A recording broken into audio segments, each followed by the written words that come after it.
നമ്മൾ തമാശക്ക് പറയും, നീ വളർന്ന് വലിയ സിനിമാ താരൊക്കെ ആകുമ്പോൾ ഞാൻ നിന്റെ ഇന്റർവ്യൂ എടുക്കുമെന്ന്. ഇന്നത്തെ എൻ്റെ ഗസ്റ്റിനോട് ഞാൻ അങ്ങനെ പറഞ്ഞിട്ടുണ്ടോ? ഉണ്ടോ? ആ, എൻ്റെ എൻ്റെ ശബ്ദത്തിന് എന്ത് പറ്റി? എൻ്റെ Madhumathi. Camera wide, camera wide, camera wide, wide, wide, wide, wide. ഞാൻ അങ്ങനെ പറഞ്ഞിട്ടുണ്ട്. അന്നൊരു ദിവസം നമ്മൾ ഒരുമിച്ച് ഒരു കടയിലിരുന്ന് ജ്യൂസ് കുടിക്കുന്ന സമയത്ത് മഞ്ജുര് പെട്ടെന്ന് എന്തോ ഒരു വെളിപാടുണ്ടായ പോലെ എന്നോട് പറഞ്ഞിട്ടുണ്ട്, നീ എന്തെങ്കിലും ഒരു സിനിമാ സംവിധായകനാവുമ്പോ ഞാൻ നിന്റെ ഇന്റർവ്യൂ എടുക്കാൻ വേണ്ടി വേണമെങ്കിൽ താഴത്തേക്ക് ഇറങ്ങി വരാന്ന്. അങ്ങനെ ഇങ്ങനെ ബ്ലണ്ടറൊക്കെ അടിച്ച് ഇങ്ങനെ ഒരുപാട് പേർക്ക് ഡബ് ചെയ്ത് അങ്ങനെ വന്ന വഴി എന്ന് പറഞ്ഞിട്ടുണ്ടെങ്കിൽ ഡയറക്ടർ ജിസ് ജോയ്ക്ക് പറയാൻ ഒരുപാട് കാര്യങ്ങളുണ്ട് സ്പോട്ട് ലൈറ്റിൽ. പണ്ട് ഞാൻ ജിസ്മോൻ എന്ന് വിളിക്കും, ഇപ്പോഴും ഞാൻ ജിസ്മോൻ എന്ന് വിളിക്കും. പക്ഷെ ഇപ്പോ വലിയ ഡയറക്ടറൊക്കെ ആയ സ്ഥിതിക്ക് ഞാൻ ഈ സ്പോട്ട് ലൈറ്റിൽ ഉടനീളം ജിസ്മോനെ ജിസ്മോനെ എന്ന് വിളിക്കണോ അതോ മിസ്റ്റർ ജിസ് ജിസ് ജിസ് ജോയ് എന്ന് വിളിക്കുന്നത് എന്ത് സിമ്പിൾ. അതുപോലെ മോനെ വേണ്ട. നമ്മള് ക്രിസ്മസിന്റെ അന്ന് ജനിച്ച് നമ്മളോട് സ്നേഹം കൊണ്ട് അപ്പനും അമ്മയൊക്കെ മോനെ മോനെ ക്രിസ്മസിന്റെ അന്ന്. ഓ സോറി കേട്ടോ, വലിയ കൂട്ടുകാരനാന്ന് പറഞ്ഞിട്ട് എന്താ കാര്യം? ക്രിസ്മസിന്റെ അന്നാ ജനിച്ചേ? ഓ അപ്പം ഉണ്ണീശോയുടെ പിറന്നാളും താങ്കളുടെ പിറന്നാളും ഞങ്ങൾ ഒരുമിച്ച് ആഘോഷിക്കുകയാണ്. വേൾഡ് അതുകൊണ്ട് ബാലൻസ്ഡ് ആയി. അതുകൊണ്ടുള്ള ഗുണങ്ങൾ കേക്ക് വാങ്ങിക്കണ്ട, എല്ലാരും വീട്ടിലേക്ക് ഇങ്ങോട്ട് കേക്ക് കൊണ്ടുവരും. അപ്പൊ അത് വാങ്ങിക്കണ്ട. സ്കൂളുകളിലേക്ക് മധുരം വാങ്ങിച്ച് കാശ് കളയണ്ട. വെക്കേഷൻ. പണ്ട് പാരലൽ കോളേജിലൊക്കെ പഠിക്കുമ്പോ അയ്യോ ഇപ്പൊ വലിയ ഡയറക്ടറൊക്കെ ആയി കഴിഞ്ഞപ്പോഴത്തേക്കും പണ്ട് പാരലൽ കോളേജ് ഒന്നും പറയാൻ പാടില്ലായിരിക്കും അല്ലേ? അങ്ങനെ തന്നെ പറഞ്ഞു. പ്രൈവറ്റ് കോളേജ് പാരലൽ കോളേജ് നമ്മൾ പഠിക്കാൻ മിടുക്കനായതുകൊണ്ടാണല്ലോ ഇവിടെ ഇരിക്കുന്നത്. ആ ശരി. അപ്പൊ പഠിക്കാൻ ഭയങ്കര മിടുക്കനായിരുന്നതുകൊണ്ട് പാരലൽ കോളേജിൽ പഠിക്കുന്ന കാലത്തെ മിമിക്രി എന്ന് പറയുന്ന ഒരു സംഭവം വശമുണ്ടായിരുന്നു. അപ്പൊ ഞാൻ പറഞ്ഞിട്ടുള്ളതാണ്, ജയസൂര്യയും താങ്കളും തമ്മിൽ മിമിക്രിയുടെ കാര്യത്തിൽ പാരലൽ കോളേജസിന്റെ ഫെസ്റ്റിവൽ ഒക്കെ വരുമ്പോൾ ഭയങ്കര അറ്റാക്കാണ് അങ്ങോട്ടും ഇങ്ങോട്ടും മിമിക്രിയിൽ. ഫസ്റ്റ് ചില സമയങ്ങളിൽ ജയസൂര്യക്ക് കിട്ടുന്നു, ചില സമയങ്ങളിൽ ജിസ്മോൻ. ഈ വലിയ കോമ്പറ്റീറ്റേഴ്സ് ആയിരുന്നെങ്കിൽ പിന്നീട് ഇവർ ഒരുമിക്കുകയായിരുന്നു. ഇവർ രണ്ടുപേരും ഒരുമിച്ച് ഒരുപാട് വിദേശ രാജ്യങ്ങളിലൊക്കെ പര്യടനങ്ങൾക്ക് പോയിട്ടുണ്ട്. അങ്ങനെയൊക്കെ ഒത്തിരി. പിന്നെ TV പ്രോഗ്രാംസ് അവതരിപ്പിച്ചിട്ടുണ്ട്. പിന്നെ ഡബിംഗ് ഫീൽഡില് അതും ഇവർ രണ്ടുപേരും ഒരുമിച്ചുണ്ടായിരുന്നു. ആ സമയത്താണ് നമ്മൾ തമ്മിൽ പരിചയം.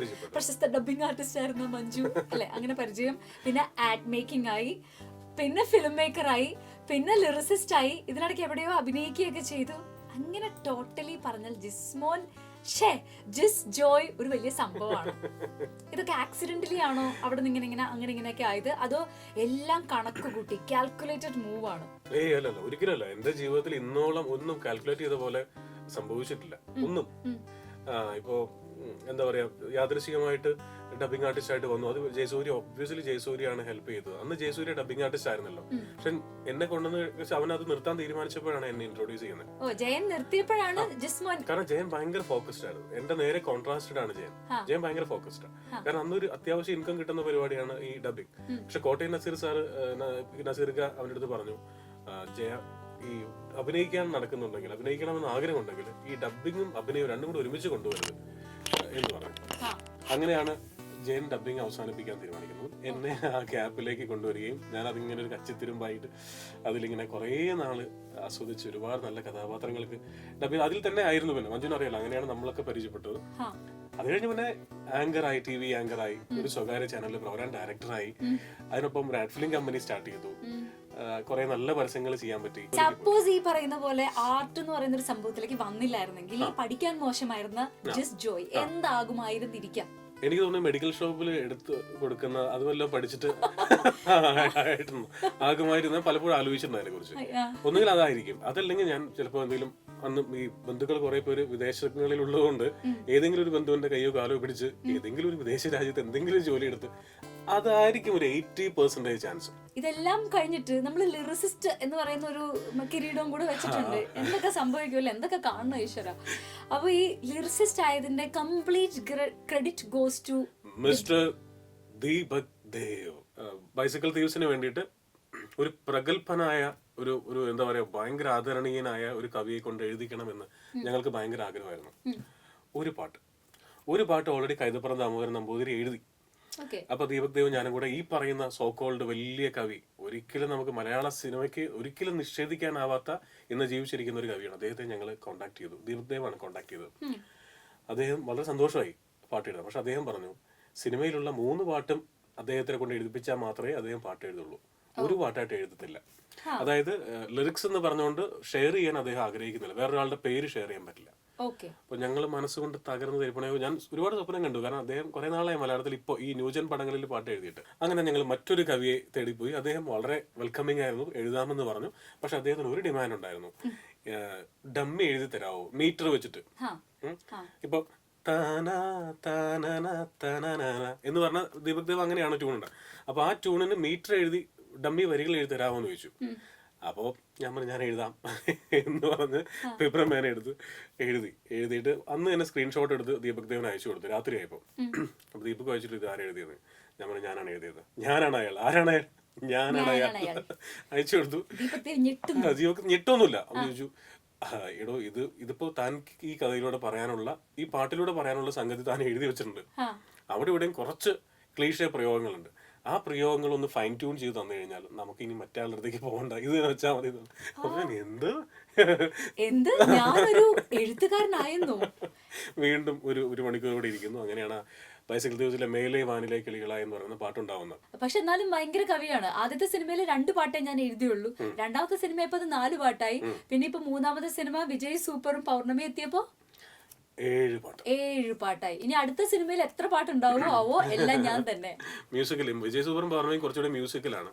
അപ്പൊ 4 മുഴുവൻ പാട്ടുകളുണ്ട്, 3 പാട്ടുകളും മുറി പാട്ടുകൾ BGM പകരം ഉപയോഗിക്കുന്നത്. ഓക്കെ. പക്ഷെ അങ്ങനെ പാട്ടൊക്കെ എഴുതണമെങ്കിലേ നമുക്ക് മലയാളത്തിൽ ഭയങ്കര പാണ്ഡിത്യം വേണം. പണ്ട് സ്കൂളിൽ മലയാളം ക്ലാസ്സിൽ കിടന്ന് ഉറങ്ങാൻ പറ്റത്തില്ല. പഠിച്ച കാലം അത്രയും ഉറങ്ങാതിരുന്ന് അല്ലെങ്കിൽ ശ്രദ്ധിച്ചിരുന്ന് കേട്ട ക്ലാസ്സുകൾ മലയാളം അധ്യാപകരുടെ ക്ലാസ്സുകളാണ്. ഏറ്റവും വലിയ കോമഡി എന്ന് പറയുമ്പോൾ ആ മലയാള അധ്യാപകരൊക്കെ ആയിട്ട് എനിക്ക് ഇപ്പോഴും കണക്ഷൻ ഉണ്ട്. അവരൊക്കെ വിളിക്കാറുണ്ട്.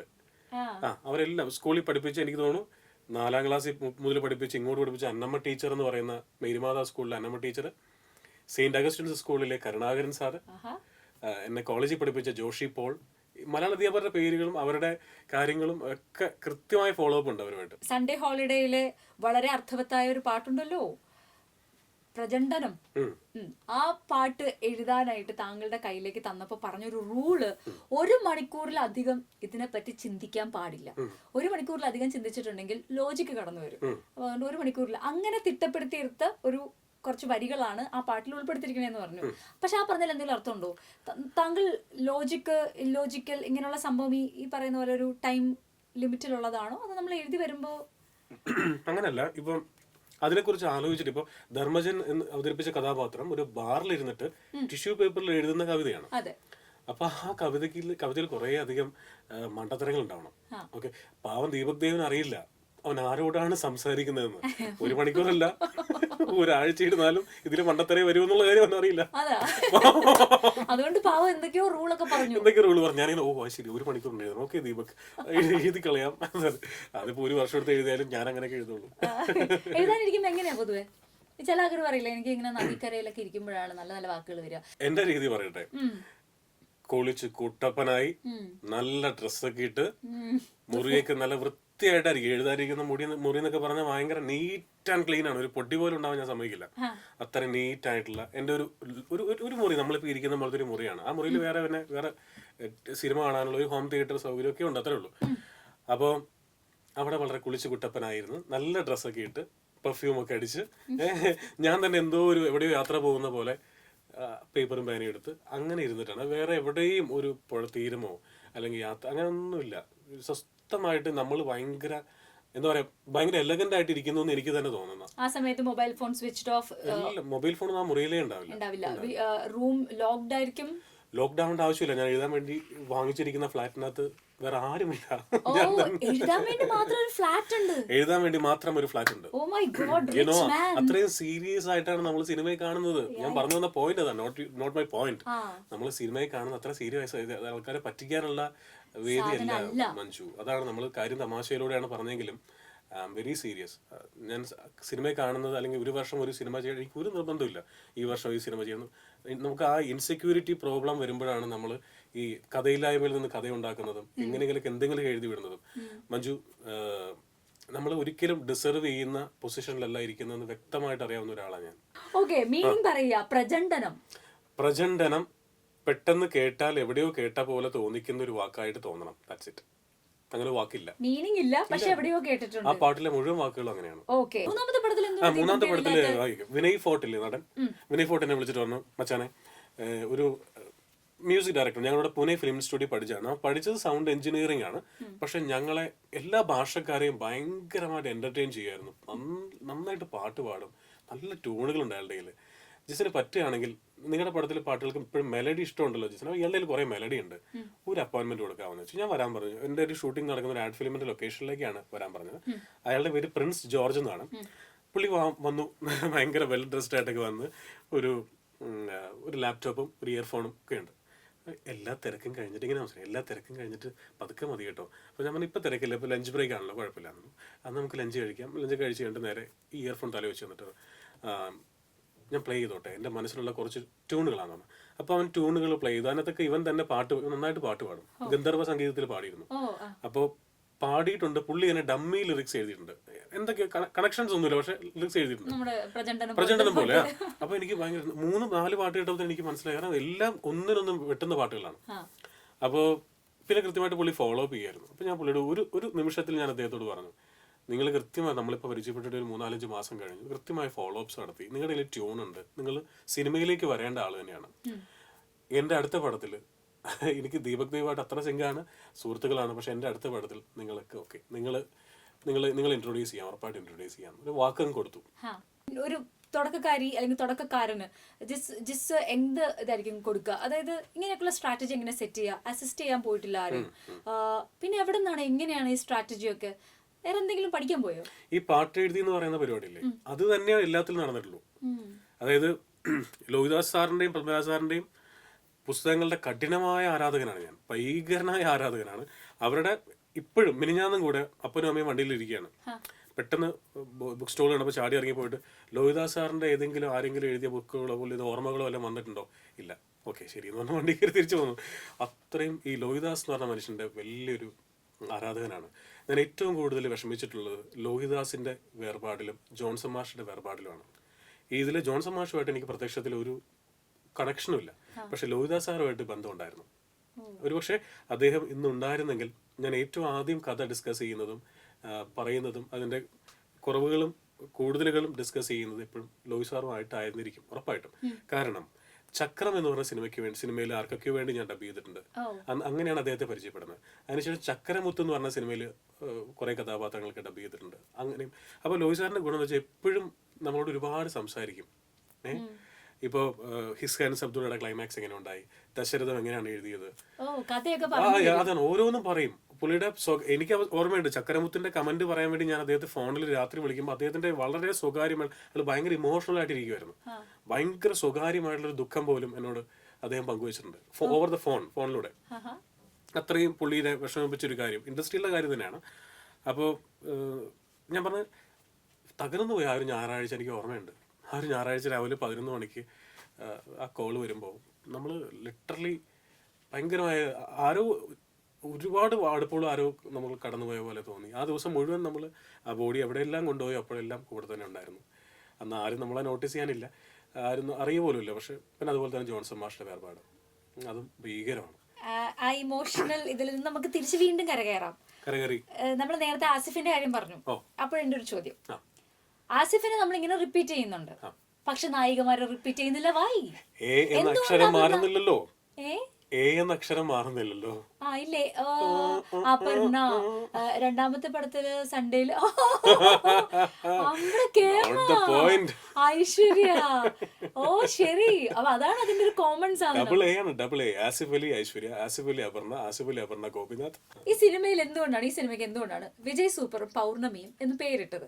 അത് വിജയ് സൂപ്പർ എന്ന് പറയുന്ന സ്കൂട്ടർ അതിനകത്തുള്ളത് കൊണ്ടാണോ, അതോ വിജയ് സൂപ്പർ ആണ് എന്ന അർത്ഥം കൊണ്ടാണോ? ഏതാണ് സർ? മഞ്ജു രണ്ടാമത് പറഞ്ഞത് ഒന്ന് ഓപ്പോസിറ്റ് ആയിട്ട് ചിന്തിച്ചാൽ മതി. അതായത് ഒട്ടും സൂപ്പർ അല്ലാത്ത വിജയുടെ പേരാണ് വിജയ് സൂപ്പർ, ഒന്നിനെയും പേടിയില്ലാത്ത പൗർണമി. ആ പേര് പോലെ തന്നെ പൗർണമിയാണ്. അതുകൊണ്ടാണ് പൗർണമിക്ക് മാത്രം വേറെ വിശേഷണങ്ങൾ ഒന്നും ആവശ്യമില്ല, കാരണം പൗർണമി ഇറ്റ്സെൽഫ് ഒരു വിശേഷണമല്ലേ. നമ്മൾ ജിസ്മോന്റെ ലൈഫിലൂടെ ഒന്ന് കറങ്ങി നോക്കാൻ പോവാണ്. ആദ്യം മിമിക്രി ആർട്ടിസ്റ്റ് ആയിരുന്നല്ലോ, നമ്മൾ ഈ വന്ന വഴി ഒന്നും മറക്കാൻ പാടില്ല. ഇന്ന് സ്പോട്ട് ലൈറ്റിൽ താങ്കൾ രണ്ടുപേരെങ്കിലും ഇമിറ്റേറ്റ് ചെയ്താൽ നമുക്ക് മുമ്പോട്ട് പോവാം. വീരപ്പനെ പിടിക്കാൻ വേണ്ടി പോലീസ് ഇൻസ്പെക്ടർ ആയിരിക്കുന്ന ലാലു അലക്സ് വീരപ്പനെ മുമ്പിൽ കിട്ടി. അപ്പൊ ലാലു ചാൻ സംസാരിക്കണം. പേഴ്സണലായിട്ട് പറയുക, നീ എന്റെ പോലീസുകാരെ തല്ലി അല്ലേ? തിരിച്ചു തല്ലാൻ എനിക്കറിയാൻ മേലഞ്ഞിട്ടല്ല. ബൈ ദ ബൈ, നിന്റെ കയ്യിലിരിക്കുന്ന AK-47 എനിക്ക് ബഹുമാനമുള്ളത് കൊണ്ടാ. വിത്തിൻ 24 hours 48 മണിക്കൂറുകൾ നിനക്ക് ഞാൻ സമയം തരാം. അതിനുള്ളിൽ നീ കീഴടങ്ങിയില്ല എങ്കിൽ പിന്നെ ഈ പരിസരത്ത് എന്റെ പൊടി പോലും കാണുകയില്ല. സത്യത്തിൽ മോഹൻ തോമസ് എന്ന് കേട്ടപ്പോഴേ എന്റെ കരണത്തടിച്ച പോലെയാണ് എനിക്ക് തോന്നിയത്. മോഹൻ തോമസിനെ ഭയമായിട്ടല്ല, അയാളുടെ ചുറ്റും അമേദ്യം, ആസനം, വാല്, ഇതിനെക്കുറിച്ച് ഓർക്കുമ്പോ എന്റെ ദേവി, എന്നാ പിന്നെ ഞാനങ്ങോട്ട്. വളരെ അടുത്തുള്ള സ്വരമുള്ള ഒരാളുണ്ട്, അറിയോ? നമ്മുടെ സിദ്ദിഖ് ലാലിലെ സിദ്ദിഖ് ഇല്ലേ, ഡയറക്ടർ. അപ്പം ഒരു സിനിമയിൽ അദ്ദേഹം ഡബ് ചെയ്യിക്കാൻ കേട്ടോ, ഒരു സിനിമയിൽ. അത് അങ്ങനെ പറഞ്ഞാൽ മതി. കുറെ പേരുണ്ട് കേട്ടോ, ആ വോയിസ് ടെക്സ്റ്റിലുള്ള കുറെ ആൾക്കാരുണ്ട്. അപ്പം ഒരു ദിവസം ഞാനിങ്ങനെ ഡബ് ചെയ്തോണ്ടിരിക്കുകയാണ്. ഡബ് ചെയ്ത് 4ാമത്തെ സീനേ ആയിട്ടുള്ളൂ കേട്ടോ. ഈ അഭിനയിച്ച ആള് തമിഴിനാണ്, വലിയ വേഷമാണ് ആ പടത്തിൽ ചെയ്തിരിക്കുന്നത്. പുള്ളിക്കാരൻ നമുക്ക് ഒരിക്കലും പിടികിട്ടാത്ത ടൈമിങ്ങിലാണ് അഭിനയിച്ചു വെച്ചിരിക്കുന്നത്. എവിടെ ഫുൾ സ്റ്റോപ്പ് ഇട്ടേണ്ട അടുത്ത് പുള്ളി കോമഡിയായിട്ട് ഇട്ടിരിക്കുന്നത് ഒരു പിടുത്തവും നമുക്ക് പറ്റുന്നില്ല. മഞ്ജുനെ ഇപ്പൊ ഡബ് ചെയ്യുന്ന ആളെ പറ്റുന്നില്ല നമുക്ക് അത് പിടിക്കാനായിട്ട്. അപ്പൊ ഞാൻ ഒരു റിലേ കട്ടയപ്പോൾ തിരിഞ്ഞു വെച്ചിട്ട് ഞാൻ ചോദിച്ചു, സിദ്ദിഖ് സാറേ എന്താണ് അത്? ഇയാള് ഫുള്ള് എനിക്ക് മീറ്റർ പിടിക്കാൻ പറ്റുന്നില്ല. ഫുള്ള് ഇയാൾ കമലഹാസനെ ആണല്ലോ ഇയാൾ ഇമിറ്റേറ്റ് ചെയ്തിരിക്കുന്നത്. അതെ അതെ, വളരെ ശരിയാണ്. കമലഹാസൻ വരെ ചില കാര്യങ്ങൾ ഇവനോട് ചോദിച്ചിട്ടാണ് കറക്റ്റ് ചെയ്യുന്നത്. ചെയ്തിട്ടുള്ളതിൽ ഏറ്റവും കൂടുതൽ എനിക്ക് യോജിക്കുന്ന ശരീരം എന്ന് തോന്നിയിട്ടുണ്ട് അല്ലു അർജുൻ. കാരണം 26 സിനിമയില്ലേ? 26 സിനിമയായി, 26 മൂവീസ്. അല്ലു അർജുൻ ഇപ്പൊ മല്ലു അർജുനെ അറിയോ? അറിയാം. അയ്യോ, ധാരാളം പ്രാവശ്യം മീറ്റ് ചെയ്തിട്ടുണ്ട്. ഞങ്ങൾ മാറി മാറിയൊക്കെ ഒരേ മൈക്കിൽ ഡബ് ചെയ്തിട്ടുണ്ട്. ബദ്രീനാഥ് എന്ന് പറഞ്ഞ പടം സൈമൾട്ടേനിയസ് റിലീസ് ആ പടം. അപ്പോ ആ സ്റ്റുഡിയോ കോംപ്ലക്സിൽ തന്നെയാണ് ഷൂട്ടിംഗ് നടക്കുന്നത്. അവന്റെ പടത്തിന്, ഈ പടത്തിന് തന്നെ ഷൂട്ടിംഗ്. അപ്പൊ ഞാൻ ഡബ് ചെയ്യും, ഷൂട്ടിംഗിന്റെ ഇടവേളയിൽ പുള്ളി വരുമ്പോൾ നമ്മൾ മാറി കൊടുക്കണം. ഹൈദരാബാദായിരുന്നു. അല്ല, ഹൈദരാബാദായിരുന്നു. ഒരു 8 സിനിമകൾ അവിടെ തന്നെ ചെയ്തത്. നമ്മുടെ സൺഡേ ഹോളിഡേയിൽ ഇപ്പൊ നേരത്തെ പറഞ്ഞ പോലെ തന്നെ അതില് സിദ്ദിഖ് ചെയ്യുന്ന ഒരു ക്യാരക്ടറും ഇതുപോലെ തന്നെ ഡബ്ഡ് മൂവീസിന് വേണ്ടി ലിറിക്സ് എഴുതുക, അങ്ങനെയൊക്കെ ചെയ്യുന്ന ഒരു ക്യാരക്ടറാണ് ചെയ്തിരിക്കുന്നത്. ശരിക്കും അതിനകത്ത് ഏതൊരു ഇന്റർവ്യൂല് തന്നെ ജിസ് പറഞ്ഞ പോലെ പാട്ടുകൾ എഴുതാൻ, അതായത് ഡബ്ഡ് മൂവീസിലേക്കുള്ള പാട്ടുകൾ എഴുതുന്നത് തന്നെ ഒരു വേറൊരു ലെവലാണ്. ഭയങ്കര കോമഡിയാണ്. പ്രേമത്തിൽ കോപമുണ്ട്, കോപത്തിൽ പ്രേമമുണ്ട്. പാട്ട് എഴുതുമ്പോ ഞാനുണ്ട്, ആ മുറിക്കകത്ത് ഞാനുണ്ട്. ആര്യയിലെ പാട്ടല്ലേ അത്? പാട്ടാണ്. എന്റെ ദൈവമേ, പാവം മനുഷ്യൻ കേട്ടോ. സിജു തുറവൂരെന്നാണ് അയാളുടെ എഴുത്തുകാരന്റെ പേര്. അത് നല്ല കവിയാണ് സിജു. സിജുവിനൊക്കെ മലയാളത്തിൽ ഉപയോഗിക്കേണ്ട ആളാണ്. മലയാളം ശരിക്കും സ്ട്രെയിറ്റ് പാട്ടുകൾ ഉഗ്രനായിട്ട് എഴുതും. സിദ്ദിഖയുടെ കഥാപാത്രം ബ്ലോക്ക് പോയല്ലോ, ബ്ലോക്ക് പോയല്ലോ, ബ്ലോക്ക് പോയല്ലോ. അതായത് അത് ഞാൻ സ്ക്രിപ്റ്റിൽ ആ പാട്ട് എഴുതിയിട്ടില്ല കേട്ടോ. അത് ഞാൻ വിട്ടിരിക്കുകയാണ്. അത് ഞാൻ ലൊക്കേഷനിൽ വെച്ച് അത് എടുക്കുന്നതിന് മുമ്പ് അല്ലു അർജുന്റെ പടത്തിലെ പാട്ടുകൾ ഞാൻ ഒരു 3-4 കേൾപ്പിച്ചു തരാം. അതിൽ ഏത് പാട്ട് പറഞ്ഞാലും ഞാൻ എഴുതിക്കോളാം. അപ്പൊ പുള്ളി സ്ഥിതിക്ക് പറഞ്ഞാൽ അതൊന്നും വേണ്ട, നിങ്ങളിഷ്ടമുള്ള പടം, നിങ്ങളിഷ്ടമുള്ള പാട്ട് നോക്കിയിട്ട് നിങ്ങൾ പറഞ്ഞാൽ ഞാൻ ചെയ്തോളാം. അപ്പൊ ഞാൻ അസിസ്റ്റന്റ് ഡയറക്ടേഴ്സിന് വിട്ടു, എടാ ഏതെങ്കിലും അല്ലു അർജുന്റെ പടം വാങ്ങിച്ചിട്ടോ, DVD വാങ്ങിച്ചിട്ടോ, എന്നിട്ട് നിങ്ങൾക്ക് ഇഷ്ടമുള്ള പാട്ട് നിങ്ങൾ എല്ലാവരും കൂടി തീരുമാനിച്ചെന്നോട് പറഞ്ഞു. ഞാൻ കാരമണിലിരിക്കുകയാണ്. അസിസ്റ്റൻസ് അസോസിയേറ്റ് എല്ലാവരും കൂടി തീരുമാനിച്ചിട്ട് ഈ പാട്ട്, സാർ ഈ പാട്ട് നമുക്ക് ചെയ്തതാണ്, ഇങ്ങനെ ഉണ്ടാവും. കാരണം പാട്ടുകൾ ബ്ലോക്ക് ബസ്റ്റർ ഡബ് ചെയ്തപ്പോൾ ഞാൻ കണ്ടിട്ടുണ്ട് പാട്ട്. അപ്പൊ തന്നെ ബ്ലോക്ക് പോയല്ലോ, നീ വന്ന് എന്റെ ലൈഫിൽ ബ്ലോക്ക് പോയല്ലോ. ഓക്കെ, എന്താണ് വിജയ് സൂപ്പർ എന്ന് പറയാം. ഐ മീൻ, വിജയ് സൂപ്പർ എന്ന് പറഞ്ഞ സിനിമയിലൂടെ ഞാൻ ഉദ്ദേശിക്കുന്നത് എന്താണെന്നുള്ളത് ഞാൻ നേരത്തെ പറഞ്ഞില്ല മഞ്ജു. കൊമേഴ്ഷ്യൽ ആയിരിക്കണം എന്റെ സിനിമ എന്നുള്ള എനിക്ക് നിർബന്ധം ഉണ്ടായിരുന്നു. പ്രേക്ഷകർക്ക് ഒരു രീതിയിലുള്ള നിരാശയും കൊടുക്കാൻ പാടില്ല നിർബന്ധമുണ്ട്. മഞ്ജു നേരത്തെ പറഞ്ഞില്ലേ, കരയാൻ പാടില്ല എന്നുള്ളത്. അതിൽ ചെറിയ മിസ്റ്റേക്ക് ഉണ്ട്. കരയാൻ പാടില്ല എന്നല്ല, കരഞ്ഞുകൊണ്ട് ഇറങ്ങാൻ പാടില്ല. പാടില്ല. അവർക്ക് വിഷമം, ഒരു രീതിയിലുള്ള വിഷമം കൊടുത്തിട്ടും അത് ഇറങ്ങാൻ പാടില്ല. അങ്ങനെ എനിക്ക് നിർബന്ധമുണ്ട്. അവർക്ക് അത് ഹാപ്പി ആയിരിക്കണം. ടിക്കറ്റ് കൊടുത്ത് 5-6 പേര് കാണണമെങ്കിൽ 1500 രൂപയാവും. ഇത്രയും കാശ് കൊടുത്ത് കയറുന്ന ഒരാൾ വളരെ ഹാപ്പി ആയിട്ട് സിനിമ കഴിഞ്ഞ് ഇറങ്ങിപ്പോകണം. നമ്മുടെ സിനിമയിൽ വലിയ പൊട്ടിച്ചിരികളൊന്നുമില്ല, ഭയങ്കര കണ്ണീർ കഥകളും ഇല്ല. ഉള്ളത് സൺഡേ ഹോളിഡേയിലൊക്കെ ഉള്ള പോലെ കൊച്ചു കൊച്ചു മുഹൂർത്തങ്ങൾ ജീവിതത്തിൽ എപ്പോഴൊക്കെയോ നമ്മൾ കണ്ടിട്ടുണ്ടല്ലോ എന്ന് തോന്നുന്ന ചെറിയ ചെറിയ മുഹൂർത്തങ്ങൾ, അത് കഴിഞ്ഞ് ഏറ്റവും അവസാനം അതൊരു ഹാപ്പി ആയിട്ട് അവസാനിക്കുന്നു. പക്ഷെ ഹാപ്പി ആയിട്ട് അവസാനിക്കുന്നു എന്ന് പറയുമ്പോഴേ വളരെ ഒബ്വിയസ് ആയിട്ട് നമുക്കറിയാം, നമ്മുടെ നാട്ടിൽ ഇറങ്ങുന്ന ഒരു 90% പടങ്ങൾ ഹാപ്പി ആയിട്ടാണ് അവസാനിക്കുന്നത് അല്ലേ. അപ്പോൾ അതിനെ ഓഡിയൻസ് പ്രെഡിക്റ്റ് ചെയ്യാൻ പാടില്ല, അതിലേക്ക് എങ്ങനെ എത്തുന്നു എന്നുള്ളതാണ് ഇമ്പോർട്ടൻറ്റ്. അതായിരിക്കണം ആ സിനിമയെ സ്റ്റാൻഡ് ഔട്ട് ചെയ്യിപ്പിക്കുന്നത്. അത് ഇഷ്ടപ്പെട്ടാൽ പടം ഇഷ്ടപ്പെട്ടു എന്നർത്ഥം. ഓക്കെ, അപ്പോൾ all the best. Thanks a lot.